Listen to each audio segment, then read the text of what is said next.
Hello and welcome to this episode of Focus On. I'm Akin Obakeye. In this episode, we'll look at the African gaming industry, putting the spotlight on what stakeholders in the industry are doing to foster growth with the build-up to the maiden edition of the African Gaming Expo.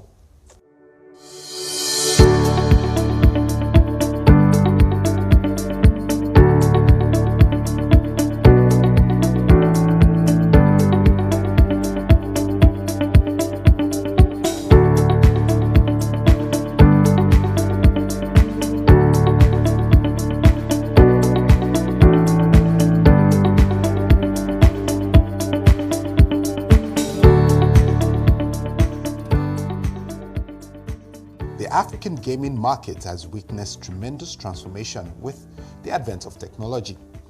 No doubt, with this growth comes challenges peculiar with the industry. According to a Dutch research firm, Newzoo, the African gaming industry is looking buoyant and may be headed to a $1 billion market in 2024, leveraging on the growing population on the continent. The adoption of smartphones has also boosted Africa's gaming prospects, prompting stakeholders to look at growing the numbers and creating a niche market. We cannot just be a consumer of products or services. So we also have to meet the global provider halfway. I'll give you an example. On software platform, there could be a middleware and there could be a local product. I mean, especially when you develop a product that is Africa in nature, Africa in psychology. So you can partner with European providers and combine your product to deliver service either to the Africans or to the Europeans, North American or the Asia. So that's the way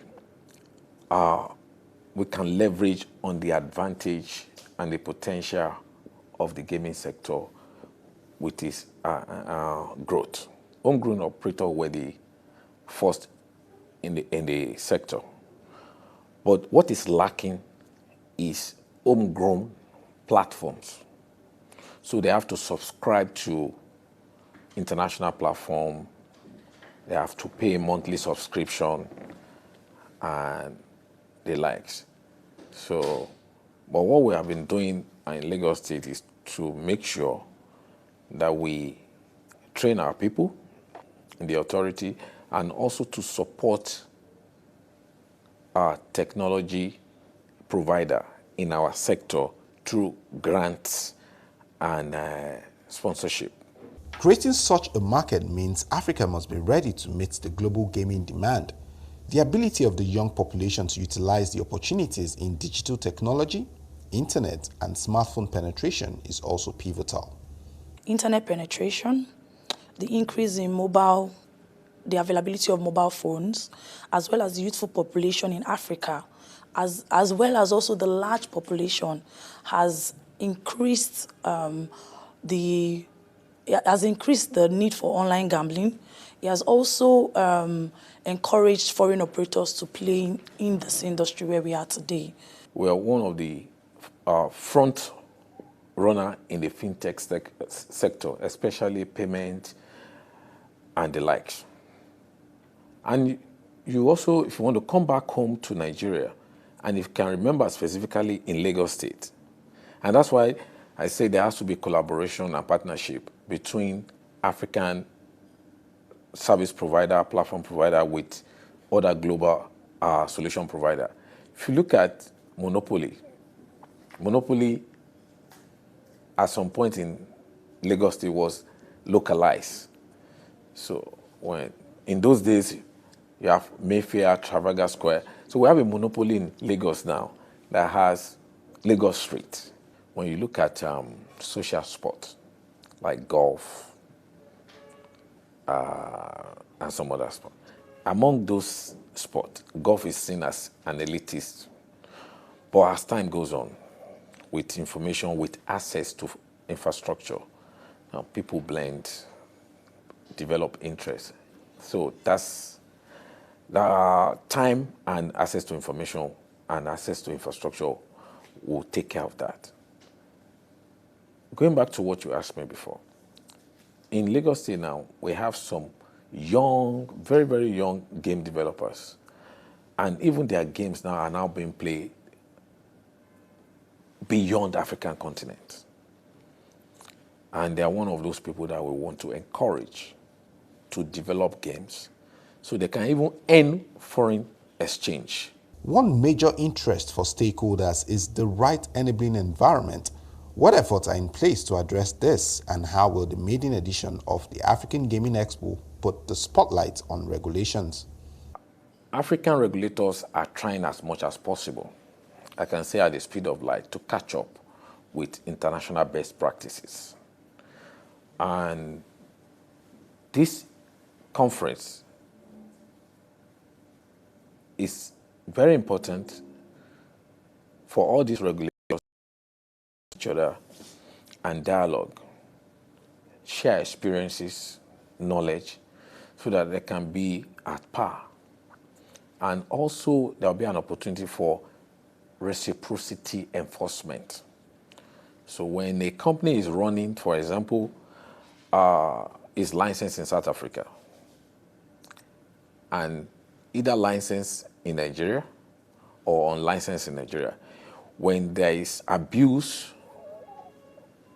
of business, when they abuse the process, we can use each other, meaning those regulators, to enforce on that particular operators. This expo is mostly, and that's why we're supporting it, it's mostly concentrated on, or majorly focused on, the business aspect of it. We want Africans to see the ecosystem, to understand the business itself, investment banker, venture capitalists, game developers, regulators, government, tax regulators. They won't need to be able to understand the total ecosystem and end-to-end value chain, so they can develop policy, regulations, opportunity for African manufacturers in the plant or equipment manufacturing to partner with global manufacturers on something like equipment like gaming machine, slot machine, software, so they can take advantage of the situation. The African Gaming Expo was created to bring together different stakeholders in the gaming industry. So contrary to the belief that the gaming industry is mostly saturated by gaming operators, we have major key players in the industry. We have software providers, we have game providers, we have HOTS providers, as well as we have payment gateway companies that facilitate both deposits and withdrawals from online gaming platforms. So the idea of AGE is to bring together these key stakeholders and see how we can synergize, discuss salient issues that we're facing in the industry, and move on the way forward. At the end of the African Gaming Expo, we're going to issue out and publish a white label paper based on what was discussed at the expo, based on the solutions that were preferred, and as well as suggestions and recommendations from industry leaders that will be at the expo. It will be published on the website, as well as time frames that were given in the course of the conference. So what we have done is to bring together different regulators across Africa. So we have the CEO of the Gambling Authority of Botswana. He will be present. We have a representative from the Gaming Commission of Ghana.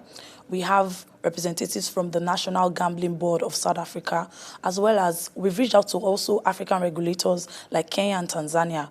The event is set to hold at the Eco Convention Center in the middle of March this year. The 4-day poses to present an impactful event that offers value to those who attend the event. So we're going to have participants from the gaming industry across board. So we'll have investors, we'll have foreign operators, as well as local operators from Nigeria and across Africa as well. We're going to have payments providers, and we're going to have software providers, game providers, odds providers, and all key players in the industry. So it offers you an opportunity to network and as well gain from industry experts who will be speaking on salient issues that affect us in the industry. We intend to organize this expo annually. So next year we'll be focusing on different issues that will arise in the industry at the time. Now the plan is to profess solutions and see how we can resolve them in the course of the year. And of course, 2024 will offer new opportunities for new entrants. And the Nigerian gaming industry, as well as the African gaming industry, is big enough for different stakeholders to thrive. It offers the opportunity to grow and opportunities for your business to thrive. Let's look at the advent of 5G. In Nigeria now, we have 5G. And in other African countries, they're also introducing 5G, like the Francophone countries. So we are sure that by this time next year, we're talking a very massive market. You can visit African Gaming Expo AGE, www.agelagos.com, to register as a participant for the event.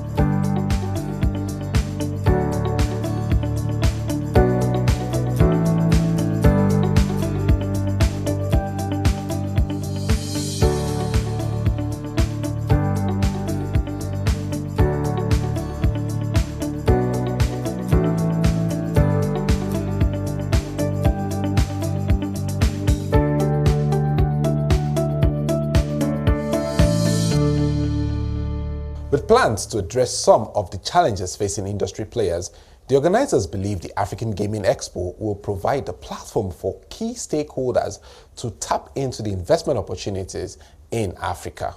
Well, that's all we can take on this episode of Focus On. Until next time, I'm Akin Obakeye. Bye for now.